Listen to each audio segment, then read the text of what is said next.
Peace, blessings, and salutations. My name is Yarima Karama, coming to you again with another segment of Voices from Behind the Wall. The first segment, I took you through the court process, how the judge said that he didn't want to give me the time that he gave me, but he had no choice because he had to follow the federal guidelines sent down by Congress.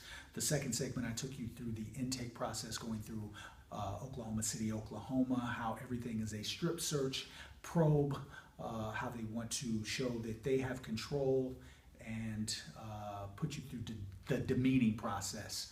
The second segment, I took you through the first couple days inside the institution, the segregation, segregated by race, geographical location, and then geographics within those larger geographics, how people group up, gang up. I took you through the what they do as far as wanting to check paperwork and see if you've snitched or ratted on somebody, and what they do, they send you to PC. What I didn't tell you in that segment is that in higher institutions, mostly in higher institutions, if you were a rat or what was considered to be a snitch, not only would you go to PC, but you'd go to PC with poke holes in you.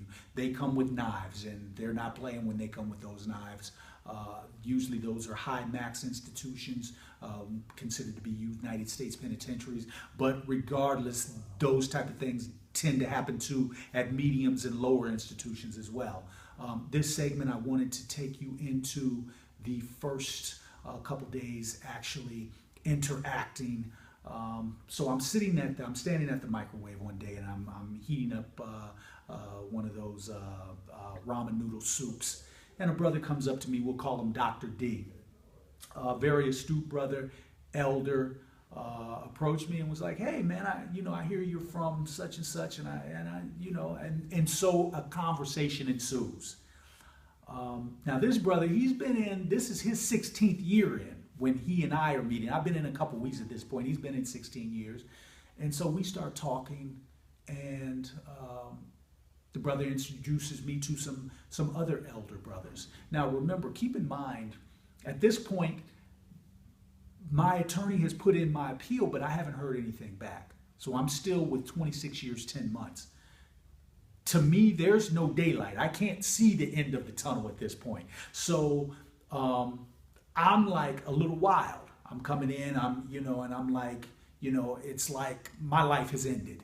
And so this brother approaches, introduces me to some other elder brothers, and we start, conversing on a nightly basis. We have these, what we call ciphers, where we get 4 or 5 of us crunched up in a small cell, and we sit there, we talk politics, we talk business, we talk African-American issues. We talk about the continent of Africa. We talk history, Europe, Napoleon, the Great Wars, Rome. We talk about all these different subjects. And as a kid growing up, I had an abusive stepfather. So one of the ways I used to escape, besides writing lyrics and poetry, I loved to read. That was one of my escapes. The first book I read while I was incarcerated, given to me by Dr. D, was the autobiography of Assata Shakur. I was astounded. The brilliance with the way this sister spoke, it spoke right to me. I couldn't put it down. Once I started reading the book, I couldn't put it down. And I remember immediately making a dash, calling my sister, who at the time was in high school, and I told her, "Hey, you gotta read this book. As a matter of fact, you have to tell your girlfriends about this book. Matter of fact, you know what? Every black woman in this country should be reading this book."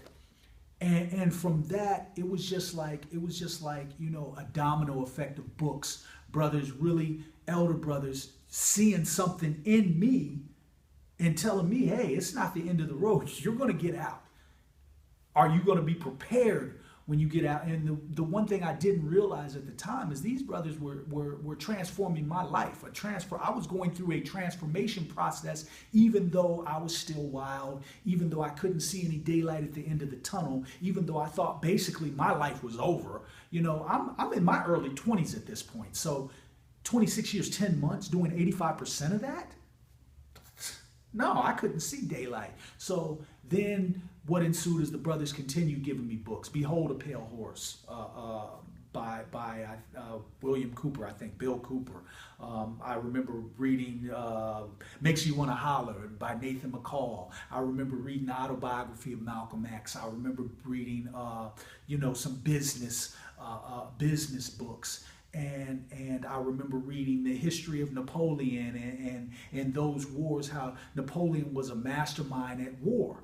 And I went through this whole thing of reading and talking with these brothers nightly, and the knowledge that they had, the knowledge that they dispelled. So, and one of the things that really gets to me is when people say, well, those people incarcerated, they're degenerates, they're thugs, they're hoodlums.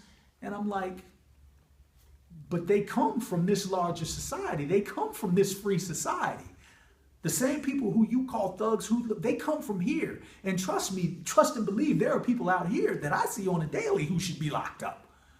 And so I just look at the brilliance that these brothers had, like Dr. D, PhD, psychology, and had the newspaper clippings. This guy was what they considered to be a kid genius in the U.S., had the clippings to prove it. And I'm just like, okay, you made a bad decision, but it doesn't take away from your brilliance. So next time in Voices, I'll take you more into the process, being in the institution, how the staff deal with you, how I was refusing to work some of the jobs that they want to give you. They want to put everybody in the kitchen, and nobody wants to work in the kitchen. I'll talk to you a little bit about how I refused to do certain jobs. Because of the amount of time I had, I just said, you know what, I'm not going to be a slave. Yarima Karama, Voices from Behind the Wall. Catch me on Twitter, Instagram, Facebook. You can also catch my album. I'm on Reverb Nation, iTunes, Spotify, Amazon. Peace and blessings. I'm out.